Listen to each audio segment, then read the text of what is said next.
అందరికీ good evening అండి. నిన్నటి దినము ఆదోనెట్ పట్టణంలో ఆదోన్ 3 టౌన్ పోలీసులు అయినటువంటి మాకు రాబడిన సమాచారం మేరకు ఆదోని పట్టణంలోకి వచ్చినటువంటి పెద్ద మొత్తంలో క్వాంటిటీ కర్ణాటక మద్యాన్ని మేము సమాచారం ద్వారా పట్టుకోవడం జరిగింది. దాని వివరాల్లోకి వెళ్తే నిన్నటి సాయంత్రం 5 గంటలకు మాకు సమాచారం వచ్చింది.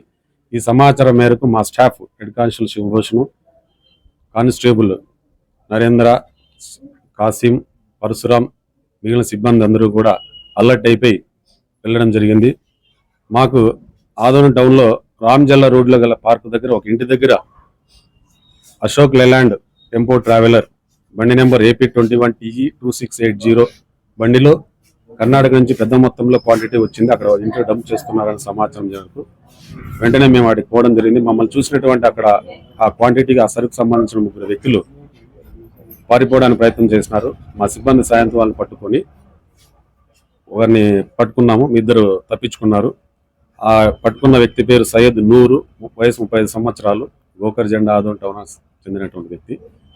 పారిపోయినటువంటి 2 వ్యక్తులు సయ్యద్ చాంద్, బోయ రాఘవేంద్ర, వీళ్ళిద్దరిగా దొరకాల్సి ఉంది. వీళ్ళని పట్టుకొని మనం అక్కడ ఉన్నటువంటి క్వాంటిటీని సీజ్ చేసుకొని రావడం జరిగింది. మాకు మొత్తం 51 బాక్సులు, 51 కార్టూన్ బాక్సుల్లో మొత్తం 4608 టెట్రా ప్యాకెట్లు కర్ణాటక మద్యాన్ని సీజ్ చేయడం జరిగింది. మాకు ఇవి 90 ml, 180 ml క్వాంటిటీలో ఒరిజినల్ చాయిస్ విస్కీ టెట్రా ప్యాకెట్లు కావచ్చు, old travel whisky tetra packets కావచ్చు, ఒరిజినల్ ట్రావెల్ ప్రీమియం విస్కీ, ఈ 3 రకాల బ్రాండ్లు 90 ml, 180 ml సంబంధించినవి పట్టుకొని తీసుకురావడం జరిగింది. ఇంత పెద్ద మొత్తంలో ఆదోన్లో వాల్యూ సుమారు 2,04,000 వాల్యూ ఉంది ఇది. అయితే ఇప్పుడు మాకు దొరికినటువంటి సయ్యద్ నూర్ని కొట్టువారి ముందు ప్రవేశపెడతాం. మిగతా 2 పట్టుకోవాల్సి ఉంది. ఇది ఇంత పెద్ద మొత్తంలో ఆదోని పట్టణంలో రావడానికి ఎవరు సాయం చేసినారు, ఎక్కడి నుంచి వచ్చింది, ఆదోని పట్టణంలో ఇంకా దీంట్లో ఎవరెవరు హస్తం ఉందనేది దర్యాప్తులో మిగిలిన వాళ్ళని పట్టుకున్న తర్వాత వివరాలు తెలుస్తాయి. వీళ్ళందరినీ కూడా ముద్దాయిలుగా చేర్చడం జరుగుతుంది. కర్ణాటకకు సంబంధించిన వ్యక్తులు కావచ్చు, యాదనులు ఇంకా వేరే వాళ్ళకి హస్తం ఉందో వాళ్ళందరినీ ముద్దాయిలుగా చేర్చడం జరిగింది.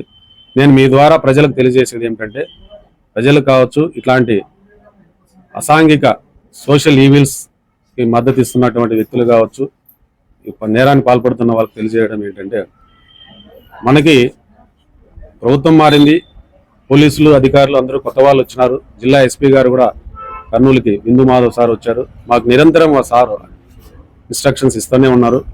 మా SDPO సోమన్న సార్ కావచ్చు, మేమందరూ కొత్తగా వచ్చిన ఇన్స్పెక్టర్లు కావచ్చు. ఆదోన్లో ఉండేటువంటి ఆదోనికి ఒక పాత ఒక హిస్టరీ ఉంది. మటకా కావచ్చు, క్రికెట్ బెట్టింగ్ కావచ్చు, సారా కావచ్చు, ఈ టెట్రా ప్యాకెట్ లిక్కర్ కావచ్చు, ఇక్కడ ఎట్లుందనేది దీని మీద ఎప్పుడు మేము నిఘా పెడుతూనే ఉన్నాం. దాంట్లో భాగంగానే మాకు ఈ సమాచారం రావచ్చింది. మాకు ఇన్ఫర్మేషన్ ఇచ్చిన వాళ్ళకి కూడా మేము తగిన వాళ్ళకు గౌరవం ఇస్తూ వాళ్ళ ఇన్ఫర్మేషన్ గోప్యత పాటిస్తాం. వారికి కూడా తగిన పరిశోధికాన్ని కూడా ఇస్తాము. మేము ఇలా కేసులు పెట్టడమే కాదు, దీన్ని మళ్ళీ ఫర్దర్ రిపీట్ చేయకుండా అవసరమైతే వీళ్ళు ఇది వరకు కూడా ఏదైనా కేసులో ఉంటే PD యాక్ట్ కూడా ఆఫీసర్ల నోటీస్ తీసుకెళ్లి PD యాక్ట్ పెట్టడానికి కూడా మేము రికమెండ్ చేస్తాము. ఇక మీదటైనా కూడా ఏం కేసు పెట్టేసేసి కోర్టులో 2 రోజుల్లో జైల్లోకి వేసి వస్తాము, మళ్ళీ మేము చేస్తాము అంటే మాత్రం కుదరదు. వీరిని ఎలా కట్టడి చేయాలనేది పోలీసుకి రకరకాల మార్గాలు ఉంటాయి. ఖచ్చితంగా కఠిన చర్యలు తీసుకుంటాము. ఇప్పటికైనా అందరూ మానుకోవాలని కోరుతున్నాము. ప్రజలు కూడా ఆదోని పట్టణాన్ని శాంతి భద్రతల పరంగా ప్రశాంతంగా ఉండాలంటే మాకు ఇట్లాంటి సమాచారం ఇవ్వాల్సిందిగా కోరుచున్నాం. Thank you.